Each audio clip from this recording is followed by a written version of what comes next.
Luc, chapitre 18. Jésus leur adressa une parabole pour montrer qu'il faut toujours prier et ne point se relâcher. Il dit, « Il y avait dans une ville un juge qui ne craignait point Dieu et qui n'avait d'égard pour personne. Il y avait aussi dans cette ville une veuve qui venait lui dire, « Fais-moi justice de ma partie adverse. » Pendant longtemps il refusa, mais ensuite il dit en lui-même, « Quoique je ne craigne point Dieu et que je n'ai d'égard pour personne, néanmoins, parce que cette veuve m'importune, je lui ferai justice, afin qu'elle ne vienne pas sans cesse me rompre la tête. » Le Seigneur ajouta, « Entendez ce que dit le juge inique. Et Dieu ne fera-t-il pas justice à ses élus qui crient à lui jour et nuit, et tardera-t-il à leur égard? Je vous le dis, il leur fera promptement justice. Mais quand le Fils de l'homme viendra, trouvera-t-il la foi sur la terre? » Il dit encore cette parabole en vue de certaines personnes se persuadant qu'elles étaient justes et ne faisant aucun cas des autres. Deux hommes montèrent au temple pour prier. L'un était pharisien et l'autre publicain. Le pharisien, debout, priait ainsi en lui-même. « Ô Dieu, je te rends grâce de ce que je ne suis pas comme le reste des hommes, qui sont ravisseurs, injustes, adultères, ou même comme ce publicain. Je jeûne 2 fois la semaine, je donne la dîme de tous mes revenus. » Le publicain, se tenant à distance, n'osait même pas lever les yeux au ciel, mais il se frappait la poitrine en disant, « Ô Dieu, sois apaisé envers moi qui suis un pécheur. » Je vous le dis, celui-ci descendit dans sa maison justifié plutôt que l'autre. Car quiconque s'élève sera abaissé, et celui qui s'abaisse sera élevé. On lui amena aussi les petits-enfants afin qu'il les touchât. Mais les disciples, voyant cela, reprenaient ceux qui les amenaient. Et Jésus les appela et dit, « Laissez venir à moi les petits-enfants, et ne les en empêchez pas, car le royaume de Dieu est pour ceux qui leur ressemblent. Je vous le dis en vérité, quiconque ne recevra pas le royaume de Dieu comme un petit enfant, n'y entrera point. » Un chef interrogea Jésus et dit, « Bon maître, que dois-je faire pour hériter la vie éternelle? » Jésus lui répondit, « Pourquoi m'appelles-tu bon? Il n'y a de bon que Dieu seul.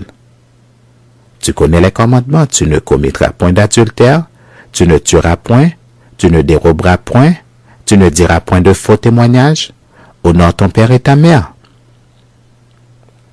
J'ai, dit-il, observé toutes ces choses dès ma jeunesse. Jésus, ayant entendu cela, lui dit, « Il te manque encore une chose. Vends tout ce que tu as, distribue-le aux pauvres, et tu auras un trésor dans les cieux. Puis, viens et suis-moi. » Lorsqu'il entendit ces paroles, il devint tout triste, car il était très riche. Jésus, voyant qu'il était devenu tout triste, dit, qu'il est difficile à ceux qui ont des richesses d'entrer dans le royaume de Dieu. Car il est plus facile à un chameau de passer par le trou d'une aiguille qu'à un riche d'entrer dans le royaume de Dieu. Ceux qui l'écoutaient dirent, « Et qui peut être sauvé? » Jésus répondit, « Ce qui est impossible aux hommes est possible à Dieu. » Pierre dit alors, « Voici, nous avons tout quitté et nous t'avons suivi. » Et Jésus leur dit, « Je vous le dis en vérité, il n'est personne qui, ayant quitté à cause du royaume de Dieu, sa maison, ou sa femme, ou ses frères, ou ses parents, ou ses enfants, ne reçoive beaucoup plus dans ce siècle-ci, et dans le siècle à venir, la vie éternelle. »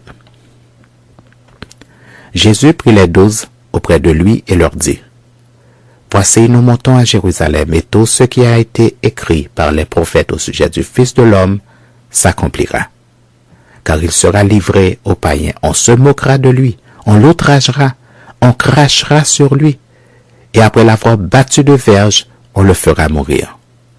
Et le 3e jour, il ressuscitera. » Mais ils ne comprirent rien à cela.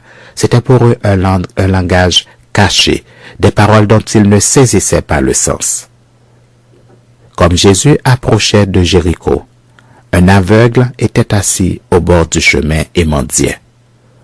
Entendant la foule passer, il demanda ce que c'était. On lui dit, « C'est Jésus de Nazareth qui passe. » Et il cria, « Jésus, fils de David, aie pitié de moi. » Ceux qui marchaient devant le reprenaient pour le faire taire. Mais il cria beaucoup plus fort, « Fils de David, aie pitié de moi. » Jésus, s'étant arrêté, ordonna qu'on le lui amène.